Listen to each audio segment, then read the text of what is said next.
हमारे समाज में कुछ औरतें ऐसी होती हैं कि अपने ज़रूरतों को पूरा करने के लिए ना अपने परिवार के मुंह को लगते हैं, ना अपने रिश्तेदारों को, हित व्यवहारियों को समझ पाते हैं और इसी बीच कुछ ऐसा गलत फैसला ले लेते हैं कि जिसकी वजह से उनका तो शौक़ पूरा हो जाता है और ठीक उनका हंसता खेलता परिवार भी तबाह हो जाता है। आज की घटना में सेम कुछ ऐसे होता है। एक महिला होती है, अपनी शौक़ को पूरा करने के लिए अपने बच्चों और साथ में पति के पीठ पीछे खेल देती है ऐसा खेल जिसकी वजह से उसका पति ही इस दुनिया को छोड़ के चला जाता है। लेकिन जब पुलिस इस केस में गहराई तक पहुंचती है, छानबीन करती है और लोगों के सामने सच्चाई निकाल के लाती है, इसे सुनने के बाद लोग कभी सपने में भी नहीं सोचते हैं आखिर क्या था इस घटना में क्या हुआ। इस घटना की आप पूरी तह तक सच्चाई जानने के लिए इस वीडियो को आप लास्ट तक ज़रूर देखिएगा। नमस्कार दोस्तों, मैं प्रदीप कुमार आपको इस टेढ़ी बात चैनल पे मैं स्वागत करता हूं। दोस्तों आज की यह जो सच्ची घटना है, यह घटना सुनाने से पहले मैं आपसे एक छोटा सा रिक्वेस्ट करना चाहता हूं, क्योंकि आप अगर इस चैनल पर नए आए हुए हैं, पहली बार आए हुए हैं, तो एक बार जाकर आप अपने इन्हीं प्यारे हाथों से आप इस चैनल को सब्सक्राइब ज़रूर कर लीजिएगा, ताकि आपकी वजह से आज यह वीडियो जो है इम्पोर्टेंट होने के नाते काफ़ी लोगों तक पहुंचाया जा सके और इसके लिए हम आपके तहे दिल से शुक्रगुजार रहेंगे। आज की यह जो घटना है, यह घटना उत्तर प्रदेश का जाना माना ज़िला पड़ता है शाहजहांपुर और उसी का तिलहर एक थाना लगता है और उसी में राजनपुर एक गाँव पड़ता है। मैं बात कर रहा हूँ 3 अप्रैल साल 2021 का ही। अब रात का लगभग 10 बजे के आसपास टाइम होता है तो राजनपुर गांव के साइड में एक खड़ंजा निकलता है। उसी खड़ंजे से कुछ व्यक्ति जो होते हैं वहां दूसरे गांव वाले से गुजर रहे होते हैं। तभी उसी में से एक व्यक्ति को जो नज़र होता है, साइड में पड़ता है, देखता है कि वहां पर एक कार है, लेकिन उसी के नीचे एक व्यक्ति का डेड बॉडी एकदम पूरी लहूलुहान अवस्था में पड़ा होता हुआ व्यक्ति समझ जाता है इस व्यक्ति की बेरहम तरीके से एक्सीडेंट हो गया है। तुरंत उसी समय वह व्यक्ति अपने ही नज़दीक की पुलिस थाना अब तिलहर में फ़ोन कर देता है। वहाँ के थाना प्रभारी हरपाल सिंह बलियान होते हैं और जैसी चीज़ की सूचना पाते अपने दल बल टीम को लेते हैं और लेने के बाद राजनगर के उसी खड़ंजे पर पहुँचते हैं। लेकिन वहाँ देखते पहले से भीड़ लग चुका होता है। अंदर जाते देखते एक कार है और ठीक उसी दोनों चक्के के बीच में एक व्यक्ति का लहूलुहान अवस्था में डेड बॉडी अब पड़ा होता है, जिसकी उम्र लगभग 29 से 30 साल के आसपास ही लग रहा होता है। लेकिन थाना प्रभारी हरपाल सिंह अब जैसे ही उस व्यक्ति को देखते हैं समझ जाते हैं यह तो एक साधारण एक्सीडेंट है। वहाँ जितने भी खड़े लोग होते हैं, लोग तरह तरह की बातें कर रहे होते हैं। उसी समय बड़े अधिकारी भी आ जाते हैं, लेकिन जब बड़े अधिकारी आते हैं तो वहाँ पुलिस की जो टीम होती है उसी समय जाती है, कार को अपने कब्जे में लेती है। लेकिन जब तलाशी करने लग जाती है तो अंदर जाती है, पता लगता है उसी कार में 2 शराब की खाली बोतल होती है और साथ में 3 खाली गिलास भी होते हैं, कुछ ढक्कने होते हैं, कुछ खाने पीने के सामान भी रखे हुए होते हैं। लेकिन नीचे उसी में गिरा हुआ 3 मोबाइल होता है। पुलिस की जो टीम होती है सबूत के तौर पर सबको अपने कब्जे में ले लेती है। अब इस केस को सुलझाने के लिए पुलिस है वहाँ खड़े जितने भी व्यक्ति होते हैं सबसे उस डेड बॉडी व्यक्ति का शिनाख्त करवाने के लिए भरपूर कोशिश करने लग जाती है। लेकिन पुलिस की टीम जैसे ही कोशिश करने लग जाती है, उसी वक्त राजनपुर की गांव की तरफ से बड़े तेज से रोते बिलखते कुछ लोग वहां आते दिखाई दे रहे होते हैं। लेकिन जैसे पहुंचते हैं पता लगता है उसी में से एक व्यक्ति होता है जो खड़ा होता कहने लग जाता है कि साहब हमारा नाम परमजीत गंगराम है और साहब यह जो व्यक्ति है हमारा बड़ा भाई धनपाल गंगवार है। पुलिस की टीम जैसे ही यह बात सुनने के बाद इधर देखती है, कुछ महिलाएं वहां आ जाती है। पता चलता उन महिलाओं में धनपाल की अपनी पत्नी होती है मधु और साथ में उसी के पास उसकी अपनी माँ भी होती है जो दहाड़े मार का चिल्ला रही होती है। लेकिन पुलिस की टीम वहीं परमजीत से पूछने लग जाती है कि आखिर यह सब कैसे हुआ। परमजीत कहने लग जाता कि साहब हमारा जो अपना बड़ा भाई है असल में धनपाल गंगवार, और साथ में उसकी जो पत्नी होती है मधु, और साथ में साहब उसके अपने टोटल 2 बच्चे हैं, दोनों के दोनों बेटे हैं। लेकिन धनपाल अपने पत्नी और अपने दोनों बच्चों को लेकर साहब 3 साल से गुड़गांव में रह रहा था। लेकिन साहब होली पड़ गया है, होली मनाने के लिए गांव में आया हुआ था। लेकिन साहब आज शाम को 5 बजे के आसपास जो होता है हमारा अपना बड़ा भाई धनपाल की जो पत्नी होती है मधु, और साथ में दोनों बच्चों, और साथ में मधु का ही अपना छोटा देवर प्रेमपाल, यानी कि हमारा साहब छोटा ही भाई होता है प्रेमपाल का खुद का अपना एक रिक्शा होता है। उसी ई रिक्शे में साहब धनपाल और साथ में मधु और दोनों बच्चों को बैठाकर साहब इसी तिलहर बाज़ार ले आया था। पूरे दिन शॉपिंग कराया था। लेकिन साहब शॉपिंग कराने के बाद कुछ घंटे बाद जब शॉपिंग कर लेते हैं तो जाने लग जाते हैं। धनपाल कह देता है कि हमें कुछ यहाँ अर्जेंट काम है, और इसीलिए धनपाल साहब यहाँ रुक गया होता है। लेकिन उसकी जो पत्नी होती है मधु और हमारा अपना छोटा भाई प्रेमपाल और दोनों बच्चे जो होते साहब घर चले आते हैं। लेकिन जब 2 घंटे बीतते हैं तो धनपाल साहब वापस नहीं आता, जिसकी वजह से मधु भी परेशान हो जाते कि आखिर वह चले कहाँ गए। लगभग 2 घंटे का वक्त बीत जाता है साहब, लेकिन तब भी कुछ अता पता नहीं चलता। लेकिन साहब उसी वक्त जो होते हैं हम अपने कुछ करीबी हित व्यवहारी वाले होते हैं जो साहब इसी थाने में होते हैं, उन्हीं के पास फ़ोन करते हैं, कहने लग जाते हैं क्या हमारा भाई एक तो पियक्कड़ किस्म का है, कहीं आपको पियक्कड़ आदमी अगर मिला हो तो हमें इसकी जानकारी दें। लेकिन साहब उनके द्वारा जब पता चलता है कि यहाँ पर एक व्यक्ति का डेड बॉडी मिला हुआ, हुलिया पुलिया पूरी तरह से हमें बताया जाता है। समझ जाते तुरंत साहब इसकी सूचना अपनी ही जो भाभी होती है अब मधु को देते हैं, और यहाँ पूरे परिवार सहित साहब पहुँचे हुए हैं। पुलिस की टीम यह बात सुनती है। सुनने के बाद जो होता है उसी समय समझ जाती है कि यह एक साधारण एक्सीडेंट नहीं है, बल्कि एक्सीडेंट का रूप दिखाने के लिए जो होता है इस घटना को साथी तरीका अपनाया गया है, या बल्कि निर्मम तरीके से एक हत्या का साजिश रची गई है।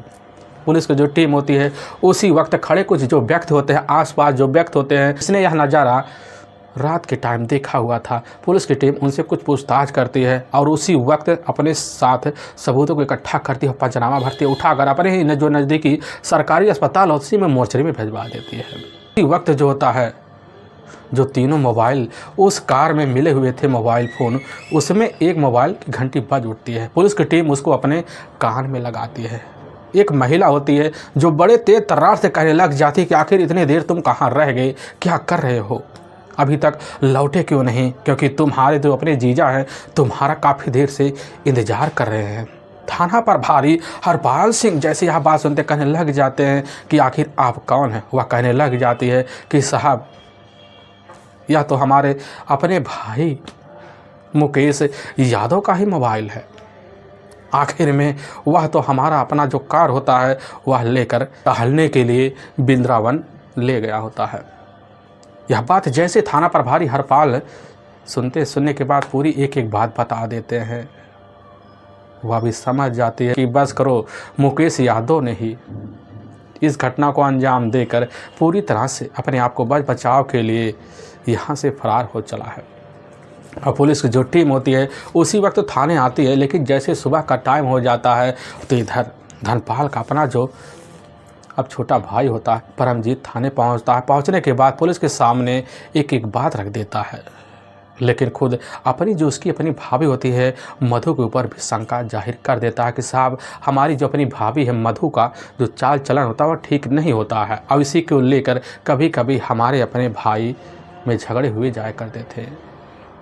इधर जब पूछताछ किया जाता है पुलिस की जो टीम होती है परमजीत के ही तहरीर पर सीधा का सीधा जो होता है मुकेश यादव और साथ में परमजीत की ही अपनी जो भाभी होती है मधु के ऊपर धारा 302 के तहत हत्या का मुकदमा अब दर्ज कर लेती है। अब पुलिस की जो टीम होती है अब बिना टाइम गंवाए इधर परमजीत से ही मधु का मोबाइल नंबर मांगने लग जाती है। परमजीत उस समय कहने लग जाता कि साहब हमारे पास अपने भाभी मधु का मोबाइल नंबर अब नहीं है। पुलिस की टीम उसी वक्त परमजीत को घर भेज देती है, और परमजीत अपने भाभी से मोबाइल नंबर जब मांगता है तो मधु कहने लग जाती है कि हमारे पास एक ही मोबाइल पड़ा हुआ है, लेकिन उस मोबाइल से हम सिर्फ गाना ही सुनते हैं, वीडियो देखते हैं और उससे हम बात नहीं करते हैं।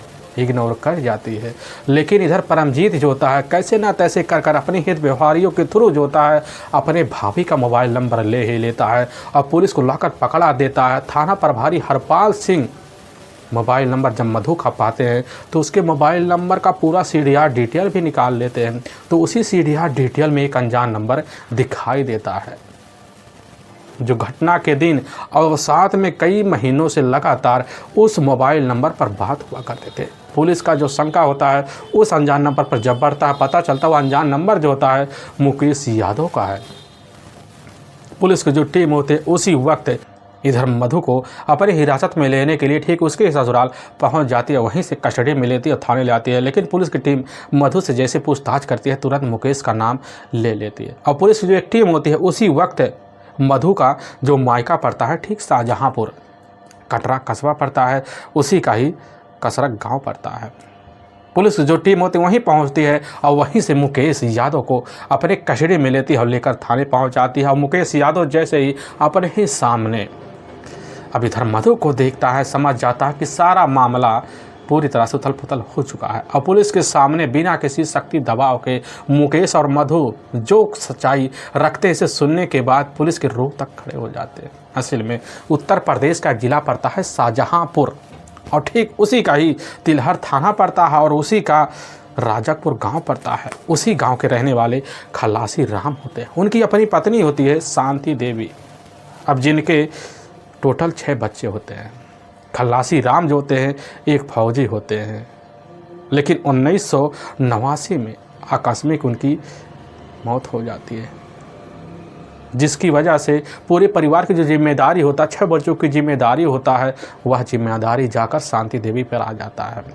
शांति देवी के अपने जो सबसे जो बड़ा बेटा होता है हरपाल, दूसरे नंबर का बेटा जसपाल और तीसरे नंबर का बेटा धनपाल गंगराम और चौथे नंबर का बेटा प्रेमपाल और 5वें नंबर का बेटा परमजीत होता है और छोटे में राजू होता है। लेकिन धर्मपाल का जो अपने 2 सबसे बड़े भाई होते हैं वह ऑलरेडी शादीशुदा में होते हैं। हरपाल की अपनी पत्नी होती है, लेकिन अपनी पत्नी को लेकर पंजाब निकल जाता है और वहीं पर नौकरी करता है। अपनी पत्नी अपने परिवार के साथ तौर तरीके से गुजारा करने लग जाता है। लेकिन जसपाल भी ऑलरेडी शादीशुदा होता है, अपनी पत्नी को लेकर अपने घर गृहस्थी खेती बाड़ी में उलझा हुआ होता है। लेकिन ठीक 11 साल पहले इधर धर्मपाल गंगाराम की जो शादी होती है वह जाकर मधु से हो जाती है। मधु के अपने पिता होते हैं जिनका नाम रामपाल होता है, जो ठीक शाहजहांपुर के ही जो मीरकपुर कटरा पड़ता है उसी का ही कसरकपुर गांव पड़ता है, वहीं के रहने वाले होते हैं। उनके भी टोटल 5 बच्चे होते हैं, जिसमें 2 बेटियां और 3 बेटे होते हैं। लेकिन दूसरे नंबर की जो बेटी होती है मधु ही होती है। लेकिन शादी करने के बाद जब ससुराल अपने पहुंचती है मधु तो अपने पति को पाकर बड़ी खूबसूरत तरीके से अपनी ज़िंदगी इधर मधु अपने पति धनपाल के साथ अब बिताने लग जाती है। खूबसूरत तरीके से बीतने लग जाता है ज़िंदगी। लेकिन अपने पारिवारिक खर्चा को समझकर अब इधर जो होता है धनपाल तुरंत बाहर निकलने का फैसला लेता है और बाहर निकलने के बाद तुरंत गुड़गांव पहुंचता है और गुड़गांव में एक वारंट कंपनी होता है उसी में नौकरी करने लग जाता है। लेकिन वहीं पास ही सब्जी मंडी होता है, उसी सब्जी मंडी के करीब जो होता है हरिनगर पड़ता है। अब वहीं जाकर एक किराए का कमरा लेता है और वहीं पर रहना शुरू कर देता है, जिसका रूम रेंट लगभग 4500 रुपये से ज़्यादा होता है। अब सुबह के टाइम लगभग 8:30-9 बजे के आसपास ही इधर धनपाल जो होता है अपने ड्यूटी के लिए निकल जाया करता था। लेकिन कभी 6 बज जाता, कभी 7 बज जाता, कभी ओटी लगता तो रात में 10:30 बज जाते घर लौटते। जब ज़िंदगी ऐसे चलने लग जाता है धनपाल जो होता है इधर अपनी पत्नी को भी अपने ही पास बुला लेता है और उसी कमरे में रखना शुरू कर देता है। कुछ दिन की ज़िंदगी जो होता है बड़ी खूबसूरत तरीके से चलने लग जाता है और इसे चलते चलते सालों का वक्त बीत जाता है। लेकिन इसी बीच मधु और साथ में धनपाल 2 बच्चों के बाप भी बन जाते हैं, जिसमें जो बड़ा बेटा होता है घटना के वक्त 9 वर्ष का होता है और छोटा जो बेटा होता है वह घटना के वक्त 7 वर्ष का होता है। लेकिन मधु के दोनों जो बच्चे होते हैं वह पास एक प्राइमरी स्कूल होता है, उसी में जाकर बेहतर तरीके से पढ़ाई भी कर रहे होते हैं। और मधु जो होती है दिन भर कमरे पे बैठी बैठी अकेले अब अपने आप को बेसहाय महसूस करने लग जाती है। लेकिन जब भी शाम को इधर धर्मपाल अपने कमरे पर लौटता तो काम की वजह से काफ़ी थका हार जाता और जैसे ही अपने ही बेड पे जाता उसी वक्त गहरी निद्रा में सो जाता। मधु पहुँचते देखकर सन्न से रह जाती। काफ़ी बार बार अपने सुख को प्राप्त करने की कोशिश करती लेकिन चिड़चिड़ा कर वहीं पर सो जाता और जिसकी वजह से मधु की चिड़चिड़ाहट भी जारी हो जाती है। और इसी को लेकर इधर धर्मपाल जो होता है अपनी पत्नी का कभी कभी पिटाई तक कर दिया करता था। धर्मपाल जो होता है पहले तो शराब का आदी नहीं होता, लेकिन पिटाई और झगड़े तकरार की वजह से धर्मपाल जब परेशान हो जाता है वह शराब की लत लगा लेता है और हर दिन अपने घर शराब पीकर लौटना उसकी आदत बन जाता है, जिसकी वजह से मधु इधर अपने पति से झगड़े तकरार करने के लिए मजबूर हो जाती है। लेकिन धर्मपाल जो था कभी अपने पत्नी को अपने ऊपर चढ़ने नहीं देता, जिसकी वजह से हर दिन झगड़े तकरार सिलसिला यूँ ही चलने लग जाता है। तभी घटना से मात्र 1 साल पहले जो होता है मधु के घर एक नया DTH कनेक्शन लग रहा होता है और उस कनेक्शन को लगाने के लिए ठीक है गुड़गांव के ही फरूख नगर पड़ता है, उसी का ही खेटावास पड़ता है, वहीं का ही रहने वाला होता है मुकेश सिंह यादव। अब जिसकी उम्र लगभग 30 साल के आसपास ही होता है। उसकी तो अपनी पत्नी होती है लेकिन कुछ कारणवश वो हमेशा हमेशा के लिए छोड़कर अपने मायके चली जाती है। लेकिन मुकेश की जो अपनी पत्नी के जो बच्चे होते हैं वह भी उसके साथ जाकर रह रहे होते हैं, जिसकी वजह से मुकेश अपनी जिम्मेदारी को समझते हुए अपने ही घर में जाकर एक दुकान खोल लेता है। उस पर दूध दही और साथ में कुछ ज़रूरी सामान भी रखता और साथ में कुछ DTH कनेक्शन का काम भी करता था। लेकिन तभी इधर कनेक्शन के लिए मुकेश जो होता है मधु के घर पहुंचता है और लेकिन जैसे मधु के घर में जाता है तो मधु की खूबसूरती को देखता है, वहीं अपने आप को बड़ा ठगा महसूस करता है कि आखिर इतनी खूबसूरत जो होता है पत्नी कैसे धर्मपाल अब पा गया। यह बात सोच सोच कर परेशान हो जाता है, लेकिन मधु के ऊपर से निगाह अपनी नहीं हटाता। लेकिन मधु जैसे ही मुकेश यादव को देखती है वह भी देखकर अपने आप में कुछ समझ बैठती है। दोनों एक दूसरे को समझ जाते हैं। समझने के बाद दोनों एक दूसरे के मन में घुसने की भरपूर कोशिश करते हैं, लेकिन मुकेश जो होता है उसी समय कुछ ऐसी बात मोड़ देता है कि जिसकी वजह से एकदम मजबूर हो जाती है इधर मधु बात करने के लिए और मीठी मीठी बातों में मधु को उलझा लेता है। लेकिन मधु भी समझ जाती है कि आखिर मुकेश चाहने वाला क्या है। मुकेश उस दिन तो चला आता है, लेकिन दूसरे दिन खुद जो होता है दूध लेकर इधर मधु के घर पहुंच जाता और वैसे बातें कर लिया करता था। लेकिन आना जाना लगा रहता है, बातें चलने शुरू हो जाते हैं। लेकिन मुकेश को लगने लगता है कि अब हमें टाइम नहीं गंवाना चाहिए। तो एक दिन मौका देखता है कि घर पर धर्मपाल तो है नहीं और घर में घुस जाता है। तो मधु को पता लगता है उसके अपने दोनों बच्चे भी नहीं हैं। लेकिन मधु के सामने दड़दड़ा कर खड़ा हो जाता है। उधर पूरी अपनी आप बीती मुकेश यादव जो था मधु के सामने रख देता है। मधु कहने लग जाती है कि हमारी तो यही मजबूरी कि हमारा तो अपना पति है ही और साथ में हमें जो चाहिए वह नहीं मिल पा रहा है। ऐसे पति का रहने का क्या फ़ायदा है। और यह बात जैसे ही मुकेश यादव जान पाता है समझ जाता है कि अब तो अच्छा टाइम आ गया है। उसी समय अपने दिल की बात रख देता मधु के सामने। मधु जो होती है कहने लग जाती है क्या तुम हमारी ज़िंदगी का जो रास्ता है दरवाज़ा हमेशा के लिए खोलोगे। मुकेश कह देता हाँ क्यों नहीं, हम तो तुम्हारे साथ हमेशा के लिए तैयार खड़े हैं, बस एक बार हमारे सामने अपना हाथ फैला कर देखो। मधु समझ जाती कि मुकेश हमारा साथ देने के लिए पूरी तरह से तैयार है, ऐसा ही व्यक्ति चाहिए। मधु उसी वक्त इधर मुकेश का हाथ पकड़ के अपने बेडरूम में ले जाती है और उसके साथ संबंध बना देती है। लेकिन संबंध बनाने के बाद जब मुकेश के दोबारा अपने पास बुलवाती है तो मुकेश जो होता है दोबारा आना शुरू हो जाता है। अब रोज़ का सिलसिला मधु के घर भी मुकेश का चलने लग जाता है। धर्मपाल के गैर मौजूदगी में इधर मधु मौके का फ़ायदा भरपूर उठाती, अपने घर में बेडरूम में बुलाती और रिश्ते को कामयाब करती। अब यह सिलसिला जब चलने लग जाता है तो चलते चलते कुछ महीने बीत जाते हैं। लेकिन इसी बीच की जो खबर होता है कुछ है वहाँ रहने वाले हित बिहारी को पता चल जाता है। लेकिन इसी के द्वारा इसकी खबर जाकर अब धर्मपाल उर्फ धर्मपाल गंगाराम के कान में पहुंचता है तो वह सन्न से रह जाता। अब जब खबर पाता अपनी पत्नी से इधर आकर इस बारे में जिक्र तैयार करता है तो उसकी जो पत्नी होती कहने लग जाती है कि हमें पता है मुकेश यादव तो तुम्हारा दोस्त है और दोस्त के नाते उसका आना जाना है, लेकिन अपनी पत्नी के बात पर विश्वास नहीं करता है और वहीं अपनी पत्नी के साथ बेतुकी बातें कर देता और वहीं पर उसकी पिटाई कर देता। कहने लग जाता कि आज के बाद मुकेश हमारे घर जाना नहीं चाहिए। यह बात जो होती है वहाँ पर तो सुनती है, सुनने के बाद 2 दिन शांत रहती है, लेकिन दोबारा चोरी छुपे मुकेश के साथ मिलना जुलना जारी हो जाता है। लेकिन इधर पहरे होने की वजह से कुछ दिन फिर शांत रहते हैं, दोबारा फिर जारी हो जाता है।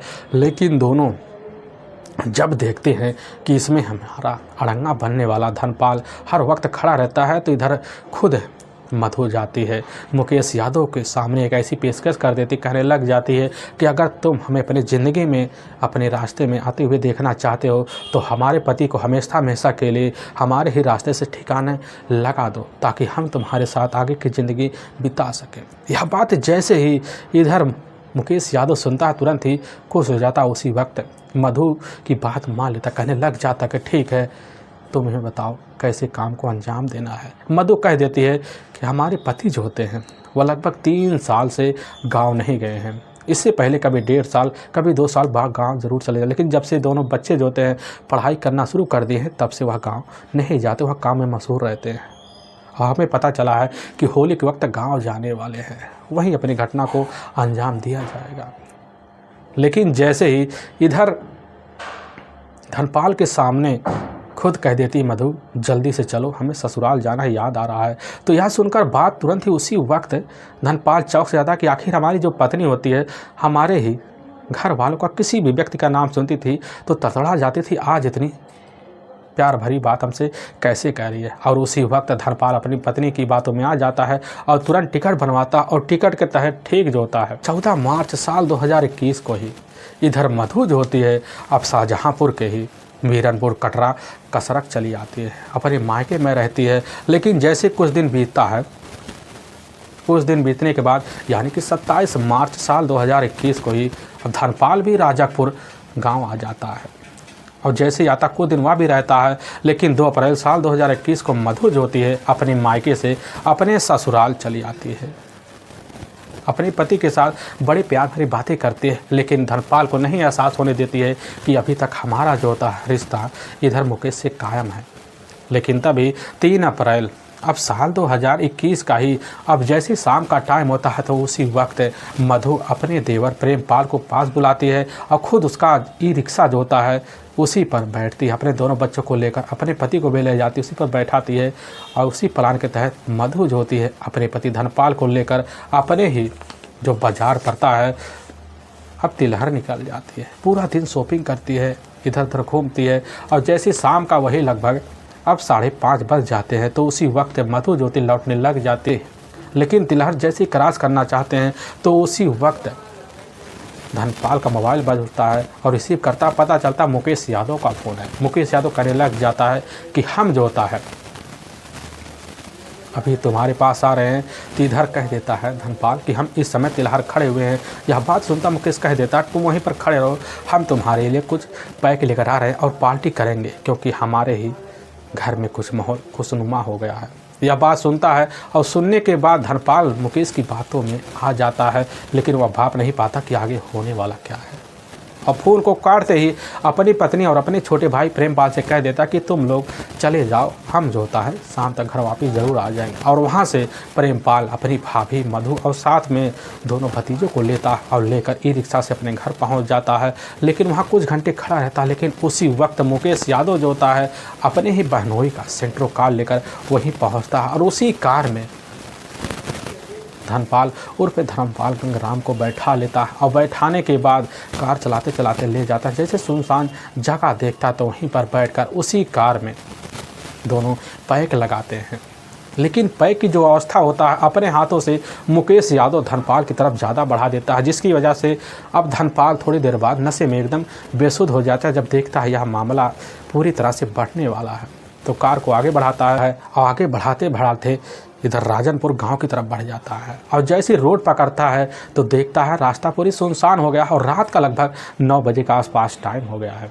तो उसी वक्त कार को रोकता है और रोकने के बाद जो होता है इधर मुकेश अब धनपाल से कह देता कि एक बार आप बाहर निकलो, हमें जो होता है लघुशंका हो रहा है। और धनपाल यह बात सुनता बाहर निकलता है, लेकिन अंदर अपने हाथ में लिया हुआ एक वजनदार हथियार होता है बाहर निकलता है। उसी वक्त मुकेश धनपाल के ऊपर उसी से प्रहार करता है, जिसकी वजह से थोड़ी देर बाद मौत की नींद में हमेशा हमेशा के लिए धनपाल सो जाता है।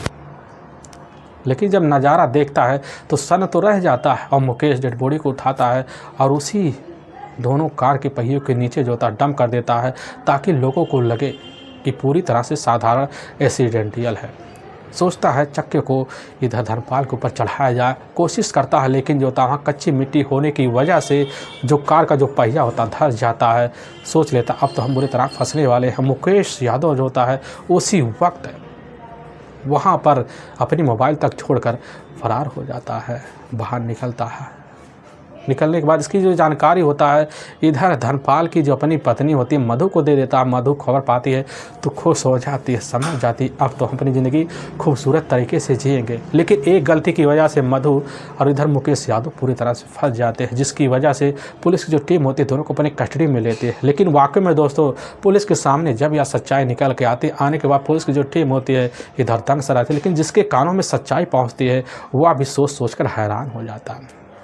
मुकेश यादव और साथ में मधु को पुलिस की जो टीम होती है वहाँ के न्यायालय में ले जाती है। हम न्यायालय में इन दोनों को ऊपर गंभीर धारा मुकदमा दर्ज करके ले जाकर हमेशा हमेशा के लिए जेल के सलाखों के पीछे डाल देती है। दोस्तों हमें इस घटना का सुनाने का जो उद्देश्य है किसी के दिल को ठेस पहुँचाना नहीं है, बल्कि आपको यह बताना है कि आप जहाँ भी रहे आप सावधान और सतर्क जरूर रहे। दोस्तों फिर मिलेंगे एक नई वीडियो के साथ, तब तक के लिए जय हिंद और जय भारत।